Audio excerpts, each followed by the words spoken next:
OSHA Regulation 1910.307 covers the requirements for electrical equipment and wiring in hazardous locations. These locations are classified based on the properties of flammable vapors, liquids or gases, or combustible dusts or fibers that may be present, and the likelihood of a flammable or combustible concentration or quantity is present.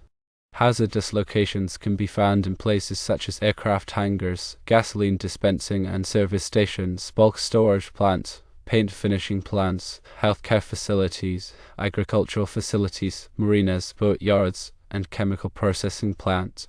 Each room, section, or area must be considered individually to determine its classification. There are 6 designations for hazardous locations: Class 1 Division 1, Class 1 Division 2, Class 2 Division 1, Class 2 Division 2, Class 3 Division 1, and Class 3 Division 2. Definitions for these locations can be found in 1910.319 INYA. All applicable requirements in Subpart S apply to hazardous locations, unless modified by the provisions of this section. Regarding electrical installations, equipment, wiring methods, and installations of equipment in hazardous locations must be intrinsically safe, approved for the hazardous location, or safe for the hazardous location. Firstly, intrinsically safe equipment and associated wiring approved as intrinsically safe is permitted in any hazardous location for which it is approved. Secondly, equipment must be approved not only for the class of location but also for the ignitable or combustible properties of the specific gas, vapor, dust, or fiber that will be present. NFPA 70, the National Electrical Code, lists or defines hazardous gases, vapors, and dust by groups characterized by their ignitable or combustible properties. Equipment must be marked to show the class, group, and operating temperature or temperature range based on operation in a 40°C ambient for which it is approved. The temperature marking may not exceed the ignition temperature of the specific gas or vapor to be encountered. However, there are exceptions. Firstly, equipment of the non-heat producing type, such as junction boxes, conduit, and fittings, and equipment of the heat-producing type having a maximum temperature not more than 100°C need not have a marked operating temperature or temperature range. Secondly, fixed lighting fixtures marked for use in Class 1 Division 2 locations only need not be marked to indicate the group.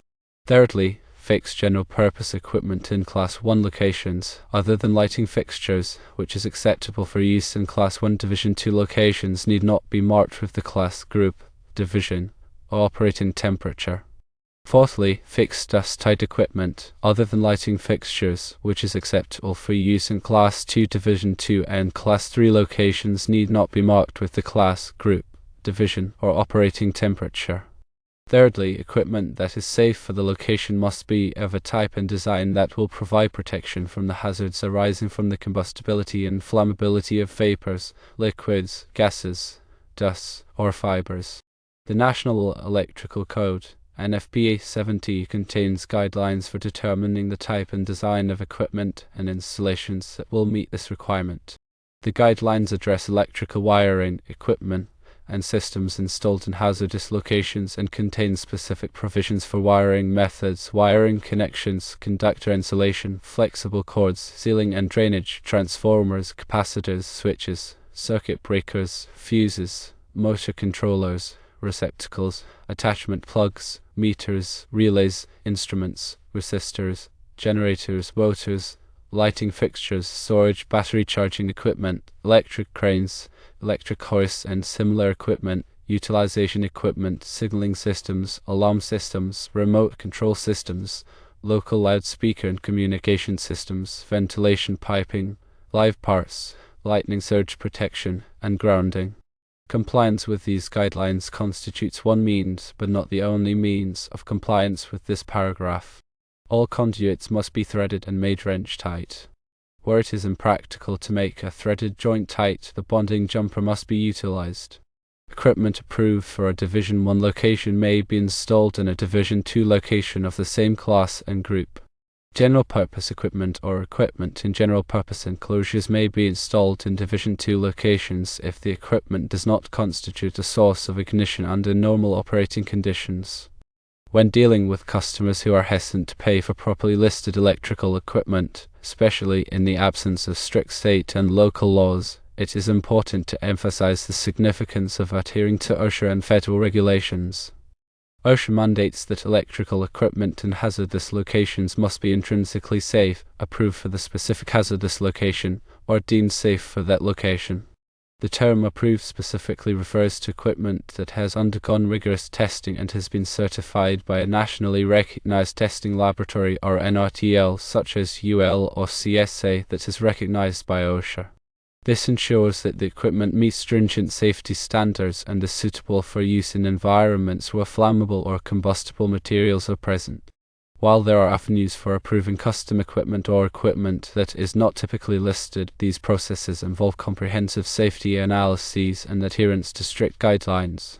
It is crucial to highlight OSHA's comprehensive guidelines outlined in NFPA 70, the National Electrical Code, as these guidelines provide detailed instructions for determining the suitability of equipment for hazardous locations.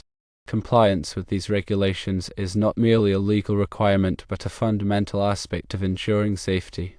Attempting to install unapproved equipment can expose the customer to significant legal liabilities and compromise the safety of their employees and the facility as a whole.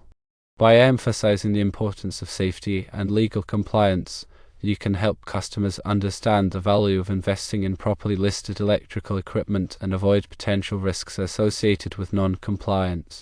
The key considerations for electrical installations in hazardous locations under OSHA 19.10.307: firstly, equipment must be intrinsically safe, approved for the hazardous location, or safe for the hazardous location. Intrinsically safe equipment and wiring are permitted in any approved hazardous location. Equipment must be approved for the class of location and the specific gas, vapor, dust, or fiber present. NFPA 70 defines hazardous substances by groups. Equipment must be marked with class, group, and operating temperature not exceeding the ignition temperature of the hazardous substance. Exceptions exist for non-heat producing equipment and certain lighting fixtures. Equipment considered safe must be designed to protect against hazards from flammable substances. NFPA 70 provides guidelines for safe equipment design and installations. Conduits must be threaded and wrenched tight or use bonding jumpers. Equipment approved for Division 1 locations can be used in Division 2 locations of the same class and group. General purpose equipment can be used in Division 2 locations if it does not cause ignition under normal conditions. Where addressing customer concerns about the cost of properly listed electrical equipment, especially when state and local regulations seem lenient, it is essential to guide them toward understanding and complying with OSHA and federal laws. Emphasize that OSHA Regulations 19.10.307 clearly state that electrical equipment in hazardous locations must be intrinsically safe, approved for the location, or safe for the location. It is important to clarify that approved, as defined by OSHA, means that the equipment has been rigorously tested and approved by a nationally recognized testing laboratory or NRTL such as UL or CSA. These NRTLs are recognized by OSHA for their expertise in evaluating and certifying equipment for use in hazardous environments. Explain to the customer that simply obtaining a certification from an unaccredited source is not sufficient and may not meet OSHA requirements.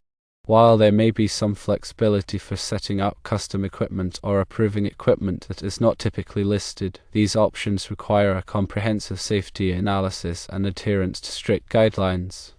It is not a simple or inexpensive process.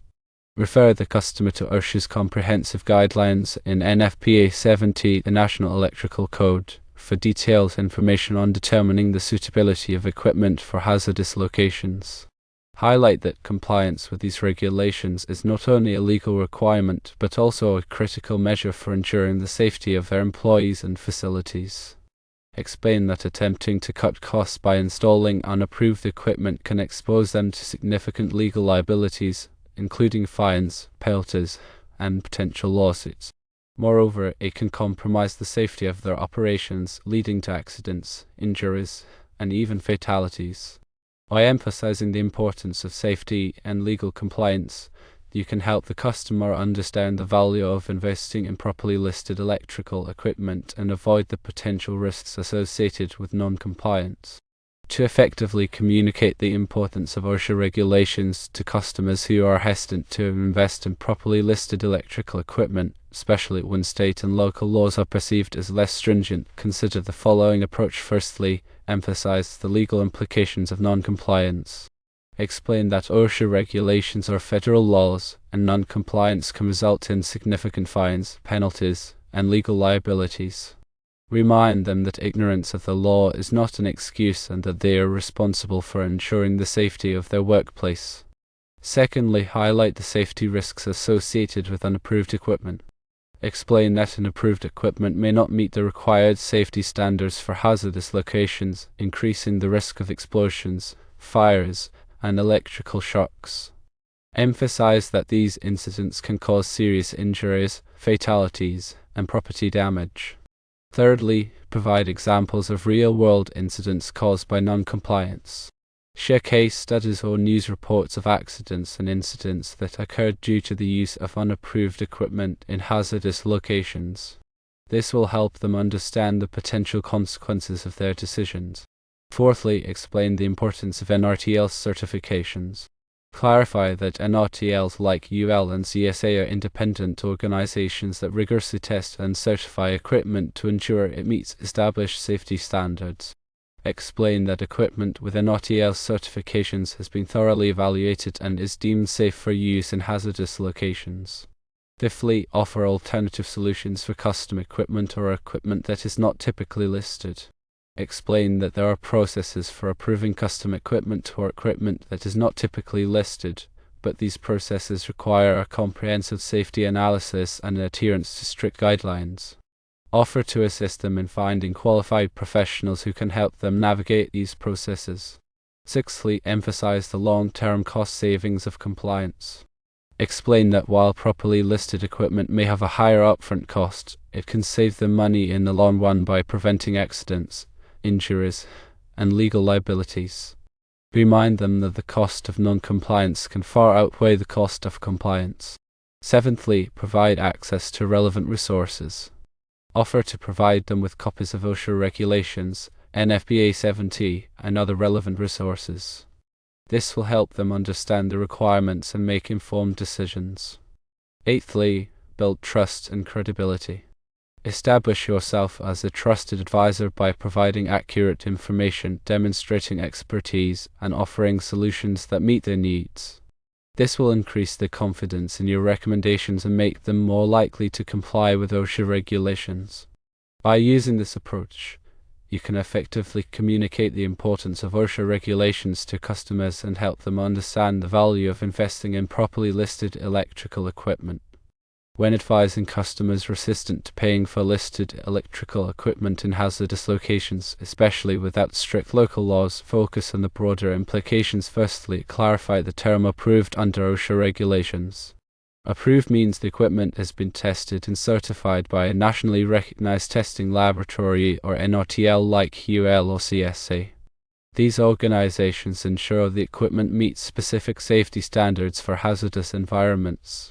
Secondly, explain the legal and financial risks of non-compliance. Using unapproved equipment can lead to OSHA fines, legal liabilities from accidents, and increased insurance costs. These financial burdens can significantly outweigh the initial cost savings of cheaper, unlisted equipment. Thirdly, emphasize the safety benefits of listed equipment. Listed equipment is designed and tested to prevent explosions, fires, and electrical shocks in hazardous environments. This protects employees, the facility, and the surrounding community. Fourthly, discuss the potential for increased insurance premiums and difficulty obtaining coverage. Insurance companies may deny coverage or significantly increase premiums for facilities using unapproved equipment in hazardous locations. Fifthly, outline the steps for approving custom or unlisted equipment. While OSHA allows for custom or unlisted equipment under certain conditions, this requires a comprehensive safety analysis, documentation, and potentially third-party evaluation. This process can be complex and costly. Sixthly, direct them to relevant OSHA and NFPA resources. Provide links to OSHA Standards 1910.307 and NFPA 70, the National Electrical Code, for detailed guidance on electrical safety in hazardous locations. Seventhly, highlight the ethical responsibility to protect workers. Regardless of local regulations, employers have an ethical and moral obligation to provide a safe working environment for their employees. Using listed equipment demonstrates this commitment. Eighthly, offer a cost-benefit analysis comparing the upfront cost of listed equipment to the potential long-term costs of non-compliance. This can help customers make an informed decision based on a clear understanding of the risks and rewards. Finally, consult with legal and safety professionals. Encourage customers to seek advice from legal and safety professionals to ensure they fully understand their obligations and the potential consequences of non-compliance. Explain to the customer that OSHA regulations are in place to protect workers from hazards in the workplace and that it is their responsibility to comply with these regulations. Ignoring OSHA regulations can lead to serious consequences, including fines, injuries, and even fatalities. Furthermore, emphasize that using unapproved equipment can create a false sense of security and that it is not worth risking the safety of their employees. Finally, encourage the customer to prioritize safety over cost and to invest in properly listed electrical equipment that meets OSHA standards. Explain that safety is an investment that will pay off in the long run by preventing accidents, injuries, and legal liabilities.